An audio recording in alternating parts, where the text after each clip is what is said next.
Em torno de si uma grande multidão, ordenou que passassem para a outra margem.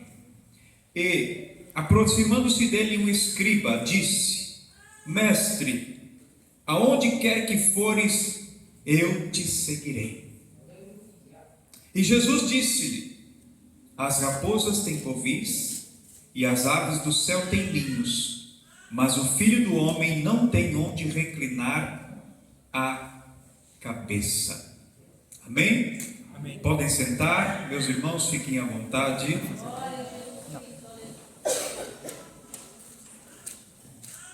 As parábolas de Jesus estão inseridas nos contextos escritos pelos evangelistas Mateus, Marcos e Lucas.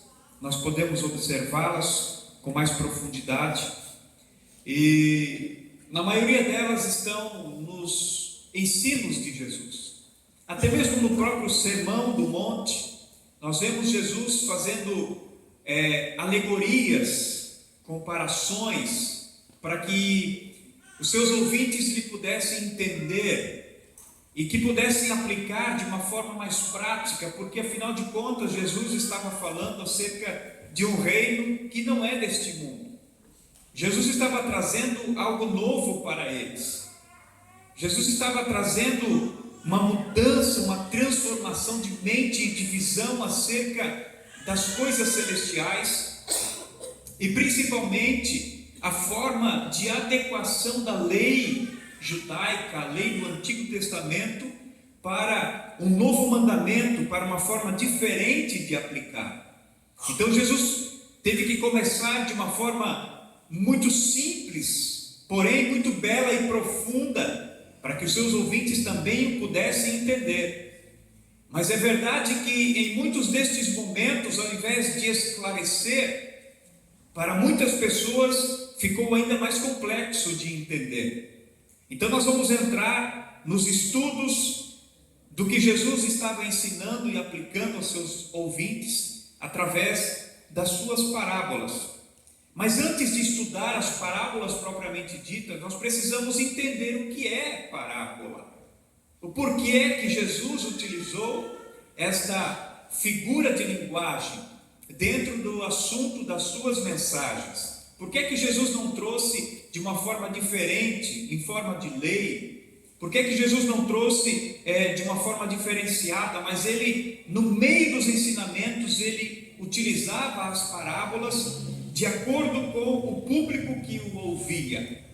Você precisa entender que antes de Jesus, os povos já utilizavam parábolas, e é verdade que eu e você também muitas vezes a utilizamos, até sem mesmo perceber.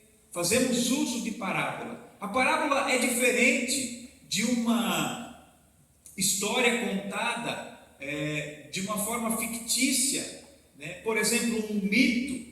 Parábola não é um mito, parábola não é uma fábula, onde coisas inanimadas ganham vida. A parábola ela é uma ação, uma história contada que exemplifica algo que se está querendo passar. E as parábolas eram utilizadas pelos povos antigos e principalmente também pelos hebreus. O povo judeu era um povo que contava as histórias de geração em geração, e foi assim que o conhecimento acerca de Deus foi passado, foi transmitido. Não era focado muito na questão da escrita propriamente dita, mas na questão de contar à próxima geração os feitos do Senhor. Mas nós encontramos no Antigo Testamento inúmeras passagens que alegam e que atestam o uso de parábolas. Um exemplo destes é a passagem que está no segundo livro de Samuel, capítulo 12, versículos 1 ao 14, onde, depois de cometer um ato muito repugnante aos olhos do Senhor, Davi é visitado pelo profeta Natã. E Natã chega a Davi e lhe conta uma parábola, e você deve conhecer. Natã diz: olha, havia um homem em um reino, muito pobre, muito humilde, tinha apenas uma ovelhinha. E ele cuidava dessa ovelha com muito carinho, ele cuidava dessa ovelha com todo zelo, com todo cuidado, como se fosse sua própria filha. Mas havia nesse reino também um homem muito rico que possuía muitas ovelhas, muitos rebanhos. E chega alguém na casa deste homem, e o homem rico, ao invés de sacrificar uma das suas ovelhas, ele manda buscar a ovelha daquele pobre, a única ovelha para sacrificar e servir à mesa. Então Davi, já logo tirando a sua conclusão desta parábola, ele dá a sentença como rei, irado, indignado com aquela situação, e ele diz: eu digo a você, Natan, que é digno de morte o homem que tal ato praticou. E Natan olha, e eu quero acreditar que Natan, como profeta de Deus, olha dentro dos olhos de Davi, olhos cheios de ira, olhos cheios de juízo, olhos cheios da razão e de entendimento, e diz: pois é, Davi, este homem é você. Natan não precisou falar mais nada. Davi entendeu agora claramente o que essa parábola queria dizer. Nós vemos essas passagens no Antigo Testamento voltados para uma repreensão de Deus para com o povo de Israel. Todavia, muitas vezes os corações se endureciam. Não é o caso de Davi, que se humilha diante do Senhor, arrependido de fato. Por isso a Bíblia diz que ele é homem segundo o coração de Deus, porque o verdadeiro arrependimento brotava com facilidade em seu coração. O nome parábola, esta palavra vem do grego parabolê, que está ligado diretamente ao verbo parabolô, que significa colocar ao lado de, ou comparar. Então parábola é uma comparação que você põe ao lado de uma história verídica, para que você possa trazer um maior entendimento em meio a tudo isso. Então é o tipo de linguagem figurada utilizada para fazer uma comparação. Essa é a forma que Jesus utilizava, de uma didática muito simples para alguns e muito complexa para outros, na forma de Jesus aplicar o seu conhecimento, na forma de Jesus explicar as coisas. Ele fazia o uso de parábolas. Além de muitos outros recursos linguísticos, ele também fazia o uso das parábolas. O teólogo Collins afirma o seguinte: parábolas são faíscas de um pensamento vivo e concreto, que iluminam por um momento o conhecimento e dão uma intuição momentânea que não precisa de explicação. É o que aconteceu com Davi. Aquela faísca de conhecimento, de entendimento, trouxe algo, a revelação do coração de Davi, e Natan não precisou explicar mais nada. É óbvio que quem tinha revelado para o profeta fora o próprio Deus, e Davi tinha plena consciência que dos olhos do Senhor não podia se esconder. Então ele se humilhou e reconheceu as suas misérias. E quando nós olhamos no Evangelho de Marcos, eu quero que você abra comigo, no capítulo 4, versículo 2, do Evangelho de Marcos, Jesus fazendo uso, e aqui está citando a parábola do semeador, que nós vamos estudar mais à frente. No versículo 2 diz assim: e ensinava-lhes muitas coisas por parábolas, e lhes dizia na sua doutrina. Então, Jesus ensinava muitas coisas aos seus ouvintes através de parábolas, através de uma história, através de uma simplificação. O uso da didática, hoje, por exemplo, se faz muito uso dos recursos audiovisuais. Na época, talvez Jesus não tinha muitos recursos audiovisuais para utilizar. A tecnologia hoje nos facilita isso. Eu gosto de fazer uso quando eu estou ministrando em algum simpósio, em algum seminário, em alguma escola dominical, fazer uso de slides, de vídeos, recurso audiovisual, de escrita, porque isso faz com que os ouvintes fixem ainda mais aquele assunto que está sendo discorrido. Jesus fazia uso das parábolas, e nesse momento ele ensinava-lhes muitas coisas por parábolas. Ainda no capítulo 4 do Evangelho de Marcos, capítulo 4, versículos 10, 11 e 12, está escrito assim: e quando se achou só, os que estavam junto dele com os 12 interrogaram-no acerca da parábola. Jesus havia contado a parábola do semeador. E ele disse a eles: a vós é dado saber os mistérios do reino de Deus, mas aos que estão de fora, todas essas coisas se dizem por parábolas, para que, vendo, vejam e não percebam, e ouvindo, ouçam e não entendam, para que não se convertam e lhes sejam perdoados os pecados. Complexo, né? Afinal de contas, Jesus veio para salvar ou para condenar? Agora Jesus disse: eu conto parábola, que é para que aqueles que estão dentro ouçam e entendam, mas aqueles que estão fora ouçam e não compreendam nada.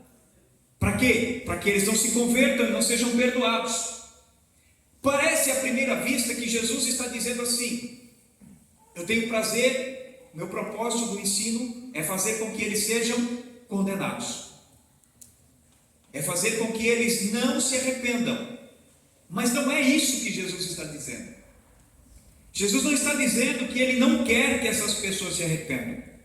Quando nós olhamos e analisamos o assunto e o texto em apreço, sem o contexto, nós vamos tirar esta conclusão precipitada.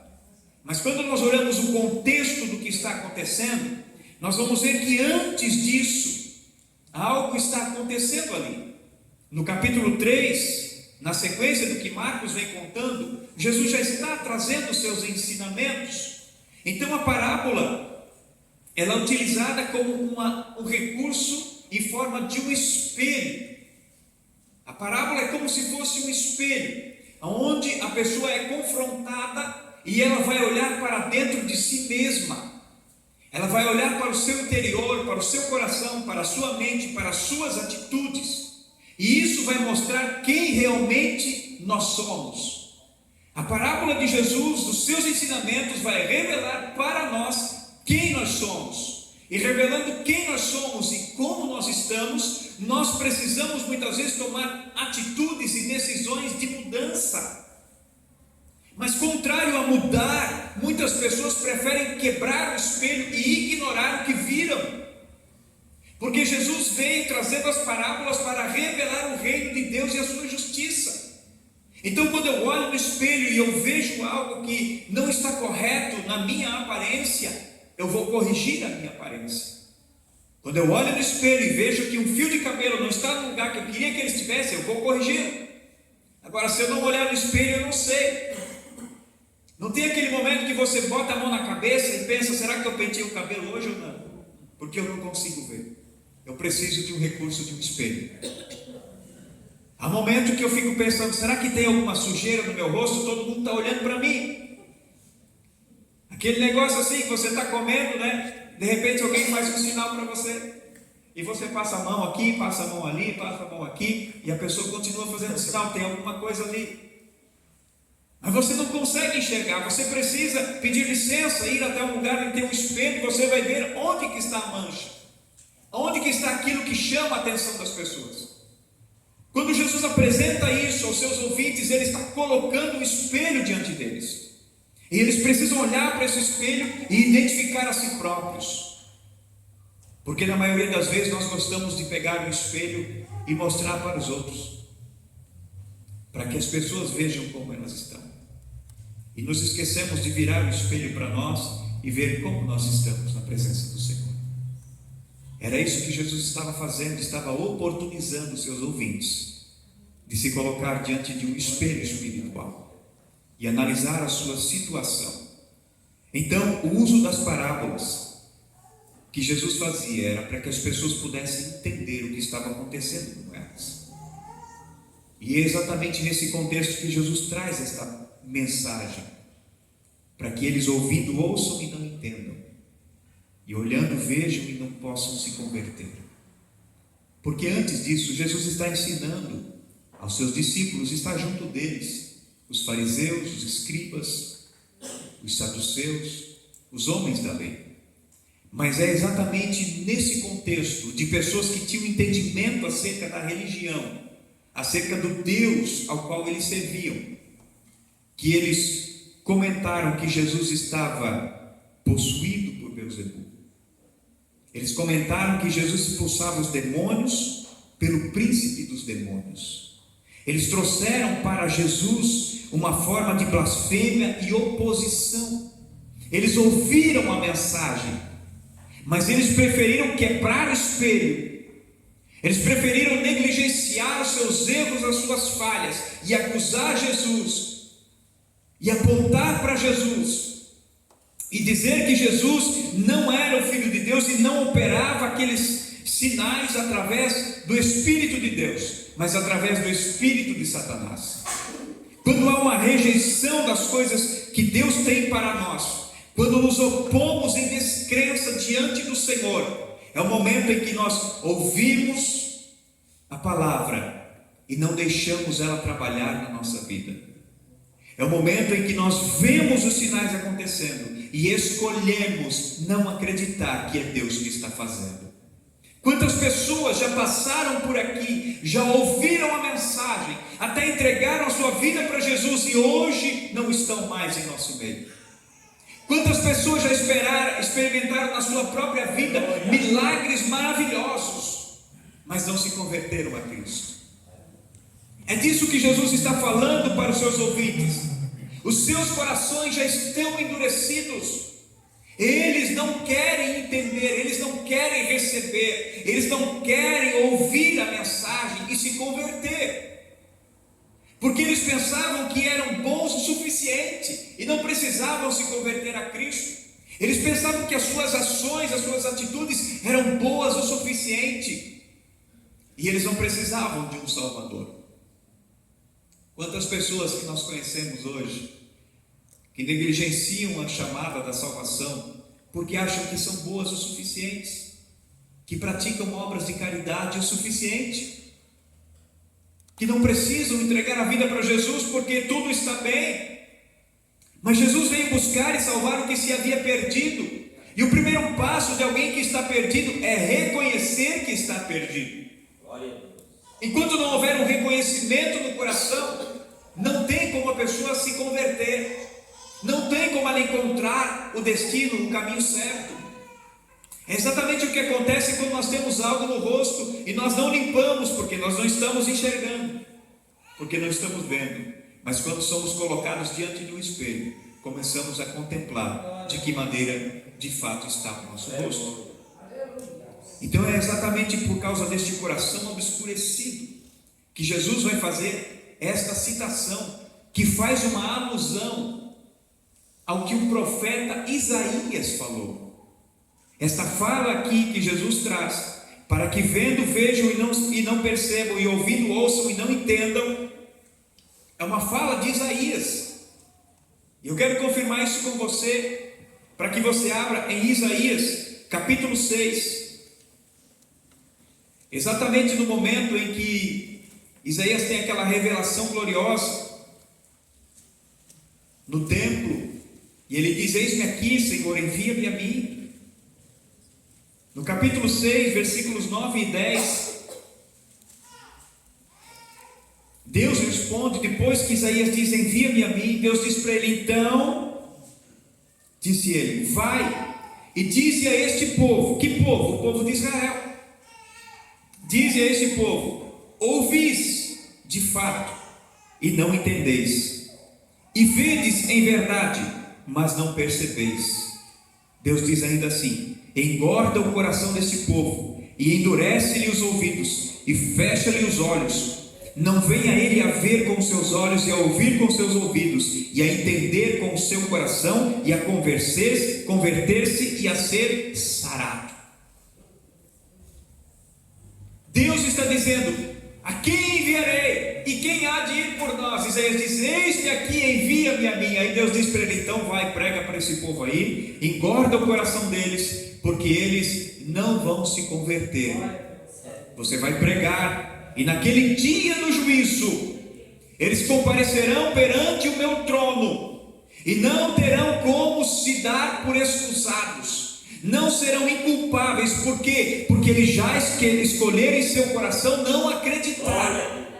Ainda que um profeta lhes pregue, ainda que alguém lhes prove, ainda que alguém lhes mostre, o seu coração já está obscurecido, Isaías. É isso que Jesus está dizendo aos seus discípulos. Há muitas pessoas que não estão entendendo a parábola porque o seu coração faz questão de não entender. Não tem aquela situação que é simples, e a gente olha assim e diz: mas isso aqui é simples de resolver. E a pessoa continua insistindo, dizendo: não tem solução, não tem jeito, não consigo entender. Não tem aquele momento que você aconselha um amigo, aconselha um casal de amigos talvez: ei, faz assim, faz assim, faz assim, vai dar certo na sua vida. E a pessoa diz: não vai dar certo, não vai mudar, não adianta mais. Ou seja, o coração já endureceu. E é isso que Jesus frisa quando ele cita acerca da carta de repúdio que Moisés deu. Ele disse: Moisés deu a carta de repúdio por causa da dureza do vosso coração. O coração se endurece para as coisas humanas, mas também se endurece para as coisas espirituais e celestiais. Pessoas escolhem não acreditar. Não são poucos os momentos que nós vemos nas redes sociais, entrevistas feitas em vários lugares, onde alguém pergunta assim: você acredita em Jesus? Não, eu não acredito. Não, eu não acredito. Quem é Jesus para você? Jesus foi apenas um homem, Jesus é um mito, Jesus é uma história. Eu não acredito. As pessoas escolheram em seu coração. E é por isso que a Bíblia nos diz que o Espírito Santo é quem convence o pecador acerca do pecado, da justiça e do juízo. Não é a nossa oratória, não é a nossa retórica, não é a nossa fala, não é a nossa persuasão humana. Se não for o Espírito Santo quebrantar alguns corações, irmãos, nem que para isso corpos precisam ser massacrados, nem que para isso vidas precisam ser esmagadas pelas mãos do Todo-Poderoso, para que as pessoas convertam o seu coração, porque de outra forma não o fariam, porque já tomaram a sua decisão. E Deus, na sua infinita sabedoria, é muito educado. Ele espera que eu e você tomamos a nossa decisão. Ele não nos amarra, Ele não nos acorrenta, dizendo: você tem que ir para o céu. Ele não nos impulsiona, não nos empurra, não nos prende, não nos acorrenta. Ele nos convida. E o convite de Jesus é o seguinte: venham a mim todos vós que estáis cansados e sobrecarregados, e eu vos aliviarei. Se alguém quiser vir após mim, negue-se a si mesmo, tome a cruz de cada dia e me siga. É um convite que Jesus faz. Ele sempre fez um convite. Ele nunca obrigou ninguém a servi-lo. Ele não obriga ninguém a ir para o céu. Jesus convida, e corações ainda continuam endurecidos. Então nós temos essas duas classes de pessoas ouvindo os sermões de Jesus: as pessoas que aceitavam e as pessoas que rejeitavam a revelação de Deus para a sua vida. É por isso que Jesus traz parábolas, e nessas parábolas muitas pessoas não conseguiam compreender. Teólogos dizem que o livro do Apocalipse é um livro enigmático exatamente pelo fato do período em que ele foi escrito, já no final do primeiro século da era cristã, para que as pessoas inimigas do Evangelho, ao pegar esse livro em suas mãos e ler, eles não entendessem nada e não aniquilassem o livro. E somente aqueles que tinham a revelação do Espírito Santo conseguiam entender as figuras de linguagem utilizadas no livro de Apocalipse. E é por isso que até hoje muitas pessoas ainda o negligenciam. Mas ele é um livro profundo, com revelações tremendas e poderosas do que Deus deu para o seu povo, para que aqueles que lessem o Apocalipse sem o coração aberto para Deus não o conseguiriam entender. Mas aqueles que leem o Apocalipse com o coração voltado para o Senhor têm plena revelação da sua graça, da sua bondade e da sua misericórdia, como foi lido nesta noite. O rio da água da vida está fluindo do trono de Deus. E Jesus diz: todo aquele que tiver sede, venha a mim e beba de graça da água da vida. Ele disse à mulher samaritana: aquele que beber desta água, a água natural, a água física, tornará a ter sede, mas o que beber da água que eu lhe der, nunca mais terá sede, e essa água se fará dentro dele uma fonte que jorra para a vida eterna, constantemente. Uma fonte não é uma água estagnada, parada, não é uma água morta, é uma água viva que continua fluindo. Quando você aceita Jesus, jorra de dentro de você uma fonte, você tem água viva para ofertar para as pessoas, ainda que muitas vezes elas não entendam, ainda que muitas vezes elas não queiram beber, mas isso é uma escolha delas. Eu e você não podemos deixar de fluir no Espírito Santo, não podemos deixar que o Espírito Santo nos conduza, nos impulsione, nos faça com que a graça de Deus que está em nós passe e seja transmitida também às outras pessoas, através do nosso testemunho e através da nossa fala. Jesus usa esses recursos de linguagem para trazer então confusão à mente daqueles que negligenciavam a Deus, e esclarecimento para aqueles que estavam com o seu coração aberto para entender a mensagem do Evangelho. Apocalipse capítulo 2, versículo de número 7. O apóstolo João escreve, e ele diz algo muito interessante que ecoa até os nossos dias atuais. Quem tem ouvidos, ouça o que o Espírito diz às igrejas. É Jesus que está falando isso. João escreve e Jesus está citando a ele. Quem tem ouvidos, ouça. E aí eu pergunto para você, quem não tem ouvido? Todos têm ouvido, fisicamente falando, mas não é do ouvido físico que Jesus está falando. Ele está falando de um ouvido espiritual. Não é apenas escutar, mas é ouvir e aplicar. Jesus está dizendo lá em Apocalipse: quem tem ouvidos, ouça o que o Espírito diz à igreja, porque vai chegar um dia de prestação de contas, e nós não poderemos comparecer perante o Senhor condenados. Tudo que é ensinado, tudo que é pregado é para a salvação da sua alma. Se você não der ouvidos ao que o Espírito diz, você vai se perder ao longo da caminhada. Não vai valer de nada tantos cultos que você vivenciou, não vai valer de nada tantas canções que você cantou, não vai valer de nada tantas páginas da Bíblia que você leu, se você não der ouvidos à palavra do Senhor, se você não der crédito ao que Isaías diz. Senhor, quem deu crédito à nossa pregação? Isaías 53. Quem deu crédito à nossa pregação? Você pode clamar nas ruas, você pode clamar nas praças, e muitas pessoas simplesmente ignorar você, mas naquele dia elas não serão desculpadas diante do Senhor.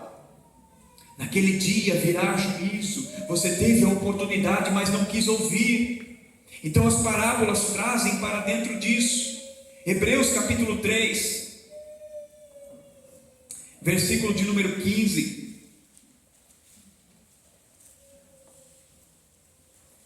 O escritor aos Hebreus diz assim: enquanto se diz, hoje, se ouvirdes a sua voz, não endureçais o vosso coração.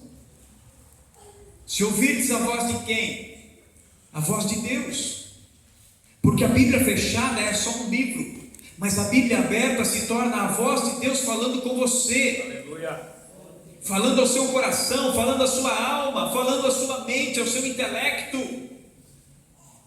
Quando você dá ouvidos à voz de Deus, não endureça o seu coração. Era o que aqueles escribas estavam fazendo. E aí eu volto para o texto em apreço que nós lemos no início. Quem é que vem após Jesus dizendo: Senhor, mestre, eu irei contigo? Era um homem que transcrevia a lei, era letrado, era inteligente, era intelectual, era sábio. Jesus olha para ele, ele faz uma parábola. As raposas têm covis, as aves do céu têm os seus ninhos, mas o Filho do Homem não tem onde reclinar a cabeça. Alguns entenderam essa parábola errado, dizendo que Jesus não tinha casa, não tinha onde dormir, não tinha onde morar. Jesus nunca falou que ele não tinha casa. Jesus estava dizendo para aquele homem: olha, você quer vir após mim, você precisa ter consciência de uma coisa, que me servir não é facilidade, me servir não é um evangelho barato, me servir não é de qualquer forma. Para que você possa me servir, e principalmente para quem quis caminhar com Jesus fisicamente nessa terra, você precisa abrir mão de muita coisa. Não é você ir e vir quando você quer, você já não vai mais dominar-se a si próprio. Para vir após mim, você tem que entender que às vezes nós vamos ter que dormir ao relento. Para você me seguir, você tem que entender que às vezes nós vamos entrar em alguma cidade que vão querer nos matar. Para você me servir, você tem que saber que não haverá um salário gordo para bancar a sua vida de luxúria. Para você me servir, você tem que entender que muitas vezes você não vai ser compreendido, não vai ser aplaudido, não vai ser abraçado, não vai ser amado. Não é assim: eu vou servir ao Senhor porque o Senhor está em evidência, porque o seu nome está sendo citado em todo o reino, porque Jesus agora é o nome do momento. Não, Jesus está dizendo: ei, para me servir você precisa ter consciência de que você vai passar por momentos difíceis na sua vida também. Aleluia. E o mais interessante é que o escritor não conclui dizendo se o homem foi ou não foi. É muito provável que este homem possa ter retornado, assim como fez o jovem rico. Jesus disse: vende tudo, dá aos pobres e me siga. Jesus estava apenas pondo em prova o coração daquele jovem, porque nos ensinos de Jesus ele já havia dito: onde estiver o seu tesouro, estará o seu coração. Eu quero ver se o teu coração está comigo mesmo, jovem. Está comigo? Está, Senhor. Você me ama? Amo. Você sabe os mandamentos? Eu guardo desde a minha mocidade. Então se desprende das coisas materiais e vem só caminhar comigo. Aí o jovem se entristece e volta atrás. Jesus não estava dizendo que as pessoas de posses têm que vender e dar aos pobres, mas ele estava dizendo que nada pode ficar entre você e o Senhor da sua vida. Nada pode ficar entre você e o Senhor que salvou a sua alma. Jesus está dizendo para aquele homem em forma de parábola: eu não tenho hora para dormir, eu não tenho hora para acordar, eu tenho que ficar até tarde aconselhando, orando, expulsando o demônio. Você quer vir comigo assim mesmo? E aí eu pergunto para você nessa noite: você quer de fato servir a Jesus? Mesmo que às vezes o Senhor vai requerer de você abnegar-se de coisas dessa terra? Você quer mesmo caminhar com Jesus? Mesmo que muitas vezes ninguém te abrace e te aplauda? Você quer mesmo servir a Jesus? Mesmo que você venha para a igreja e volte para casa e ninguém pergunte o seu nome? Você quer mesmo servir a Jesus? Mesmo que o pastor nunca chegue na sua casa? Você quer mesmo servir a Jesus, mesmo que muitas vezes você tenha que chorar por amor a Ele? Você tem que dizer não para algumas coisas porque agora você é crente. Você tem que dizer para parentes, para amigos: não vou, é uma escolha minha, é uma decisão minha. Mas por que isso? Porque agora eu sou de Cristo Jesus e essas coisas já não competem mais a mim. Paulo disse: todas as coisas me são lícitas, mas nem todas me convêm. Eu não me deixarei dominar por nenhuma delas, porque agora não vivo mais eu, mas Cristo vive em mim, e a vida que agora vivo a no Filho de Deus. Quando o nosso coração se abre para Deus, se abre para o céu, nada mais nessa vida faz sentido. Quando o seu coração se abre para Cristo, você começa a ter um sentimento estranho. Você começa a dizer assim: eu estou sentindo saudade do céu. Eu nunca estive lá, eu não sei como é, mas o meu coração está almejando uma coisa que não é mais daqui.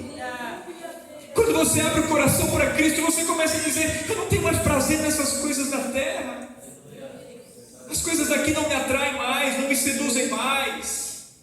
Porque o seu coração escolheu acreditar que o que Deus tem para você é muito maior, é muito melhor do que qualquer prazer que esse mundo possa lhe oferecer. O seu coração se abre para as coisas eternas e começa a se fechar para as coisas temporais. você trabalha sim, você se alimenta sim, você se exercita sim, você tem momentos de lazer sim, mas o seu maior prazer está no Senhor e na sua lei, e na lei do Senhor você começa a meditar de dia e de noite, você já não se assenta à roda dos escarnecedores, você já não se detém no caminho dos pecadores, você já não tem mais prazer nas coisas deste mundo, mas o seu coração anseia as coisas celestiais, e a sua mente começa a se abrir numa dimensão muito mais superior do que você jamais imaginou. É para isso que Jesus trouxe o seu ensino, para tirar as pessoas de um nível humano, terreno, limitado, e colocá-las num nível espiritual superior. E Ele fez isso com os seus apóstolos, mesmo quando a sua cabeça ia a prêmio. Ele fez isso com os seus discípulos, mesmo quando eles estavam sendo apedrejados vivos, eles conseguiam ver o céu aberto e liberar perdão para os seus algozes. Homens e mulheres ao longo da história foram perseguidos, cerrados ao meio, decapitados, jogados às feras, mortos, traspassados, ainda assim não negaram a fé, porque a esperança sustentada pelo Espírito de Deus em seus corações era muito mais forte do que qualquer escape que eles pudessem ter nessa terra. Assim Jesus quer fazer comigo e com você. Não se frustre diante das tribulações desse tempo presente, porque é apenas um pouquinho de tempo, como disse o presbítero Natanael nessa noite, e o que há de vir virá e não tardará. O Senhor virá buscar a sua igreja, e você não pode estar embaraçado com as coisas desta terra. O Senhor virá buscar a sua noiva, e você precisa estar adornado como a esposa preparada para o casamento com Cristo.